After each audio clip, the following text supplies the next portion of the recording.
2021, 22, 23, 24 4 ஆண்டுகள் எடுத்துக்கலாம். நீங்க ஆட்சிக்கு 21ல வந்தீங்க. நீங்க 4 ஆண்டுகள்ல வந்த பிறகு பெருசா எதுவும் பேசலீங்க ஐயா.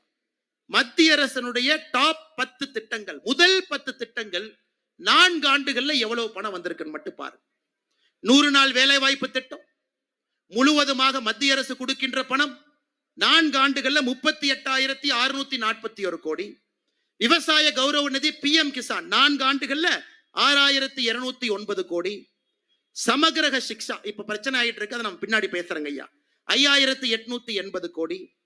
குழந்தைகளுடைய ஊட்டச்சத்தை உறுதி செய்யக்கூடிய திட்டம் போஷன் அபியான் 2,796 கோடி.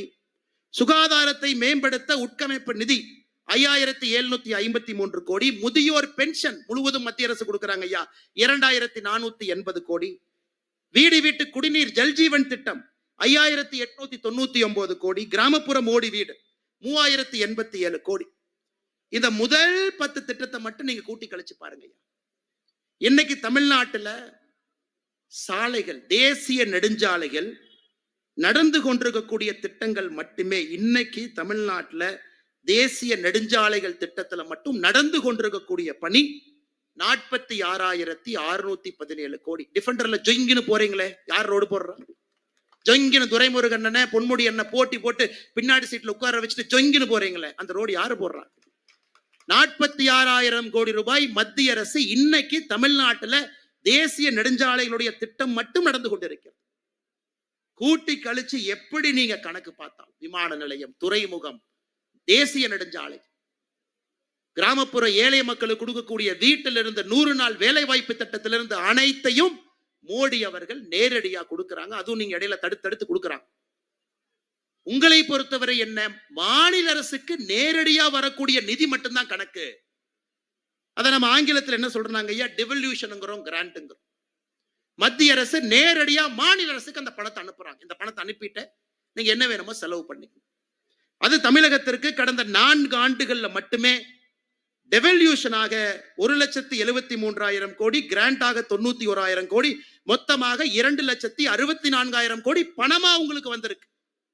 இன்னைக்கு முதலமைச்சருக்கு இதான் பிரச்சனை. அது எப்படி 100 நாள் வேலை திட்டத்துக்கு நீங்க கொடுக்கலாம்? அது எங்ககிட்ட கொடுங்க, நாங்க கொடுப்போம். அது எப்படி மோடி வீடு கட்டுற திட்டத்துக்கு நீங்க கொடுக்கலாம்? எங்ககிட்ட கொடுங்க, நாங்க கொடுப்போம்.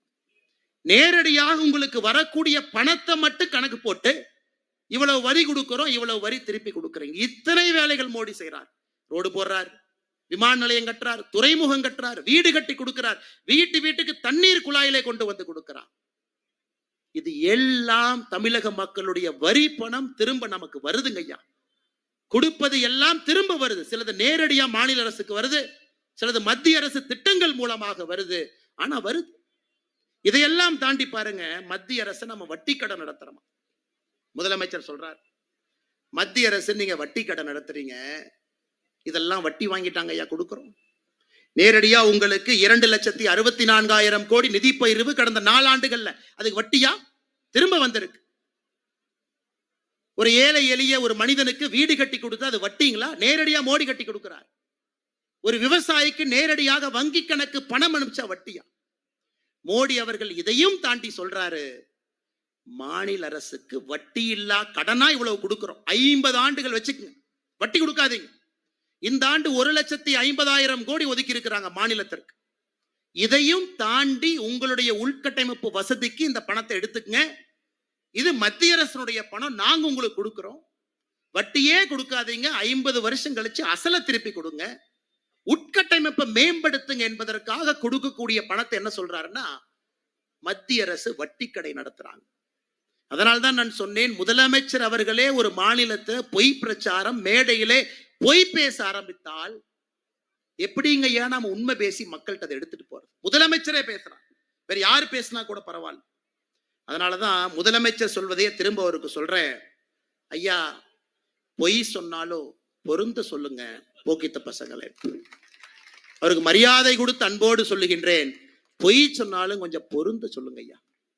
மைக் இருக்கு, வாய் இருக்கு என்பதற்காக எது உங்களுக்கு வந்தாலும் தயவு செஞ்சு சொல்லாது.